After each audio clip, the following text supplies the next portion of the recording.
ఓం శ్రీ మహాగణాధిపతయే నమః. ఓం శ్రీ సుబ్రహ్మణ్యేశ్వర స్వామియే నమః. ఓం శ్రీ మానసాదేవ్యై నమః. ఓం శ్రీ పార్వతీదేవ్యై నమః.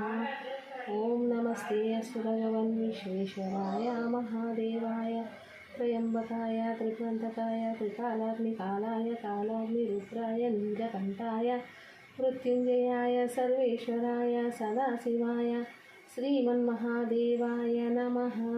ఓం శాంతి శాంతి శాంతి.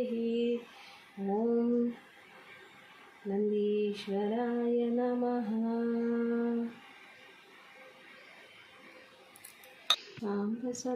Hello everyone, welcome back to babies kitchen 225.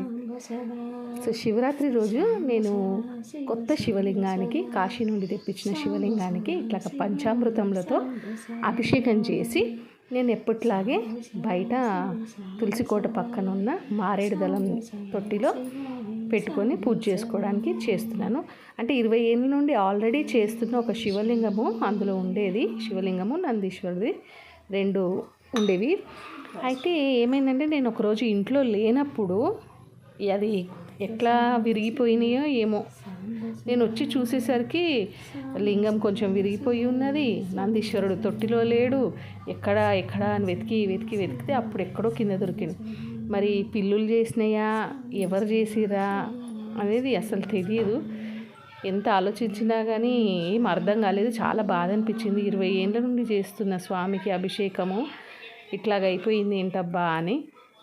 సరే, అయ్యిందైతే అయిపోయింది. ఇప్పుడు విరిగిపోయిన విగ్రహాలకు మాత్రం మనము పూజలు చేయొద్దు అని అంటారు కదా. సో అందుకని వాటిని పక్కకు పెట్టి, అనుకోకుండా మా అంకుల్ ఒక ఆయన కాశీలో ఉన్నారు, అప్పుడే దర్శనానికి వెళ్ళారు.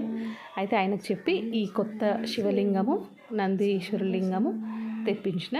సో మంచి శివరాత్రి రోజు అభిషేకం చేసి పెట్టుకుంటే బాగుంటుంది కదా అనేసి శివరాత్రి రోజే ఇట్లా పంచామృతంతో అభిషేకం చేసి మంచిగా అలంకరణ చేసుకొని మళ్ళీ సేమ్ ముందు పాత లింగం ఉన్న దగ్గరే తీసుకెళ్ళి పెట్టుకుందామని పెట్టి, అక్కడ కూడా చక్కగా పూజ చేసుకొని ధూపం వెలిగించి ఇది మొత్తం అంతా కూడా వీడియో తీస్తున్నాం అన్నమాట. శివరాత్రి రోజు బాగుంటుంది కదా కొత్త శివలింగము అనేసి వీడియో తీస్తున్నాము. వీడియో అంతా తీసిన తర్వాత థంబ్నెయిల్ కోసమని మా బాబు ఏం చేసిండంటే కొన్ని ఫొటోస్ తీసిన తర్వాత ఇదిగో మమ్మీ ఇది బాగుంటుందా చూడు అనేసి అంటే నాన్న అనేసి కొన్ని పిక్ చేస్తున్నా. అందులో చూస్తే ఒకటి వింత, విచిత్రము, అద్భుతం లాగా అనిపించింది. ఇప్పుడు ఈ వీడియో నేను ఎడిటింగ్ చేస్తుంటే కూడా ఇది నిజమేనా అన్నట్టుగా అనిపించింది.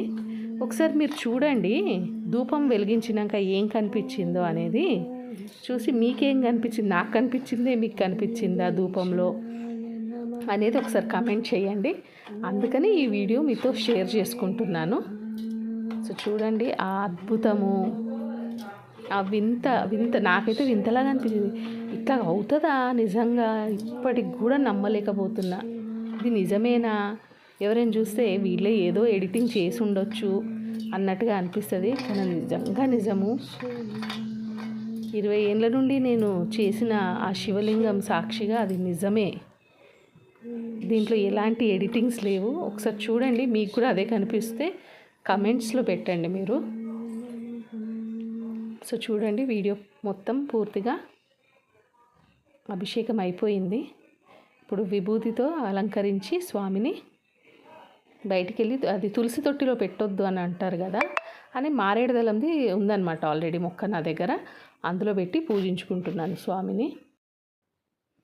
అసలు ఒక్కొక్కసారి పూజలు చేస్తూ ఉంటే నాలో నాకే ఒక్కొక్కసారి అనిపిస్తుంది, అసలు శివుడు ఎక్కడుంటాడు, ఉన్నాడా నిజంగానే లేదా అని అనిపిస్తుంటుంది. ఒకసారి ఇట్లాగే శివలింగానికి అభిషేకం చేస్తూ ఉంటే ఏమనిపించిందంటే, ఇప్పుడు గంగమ్మ ఉంది కదా, గంగమ్మ ఉంది అని అంటే శివుడు ఉన్నట్టే కదా. ఎందుకంటే గంగమ్మ వచ్చేది శివుడి తలపై నుండి, గంగ ఉంది అని అంటే శివుడు కూడా ఉన్నట్టే.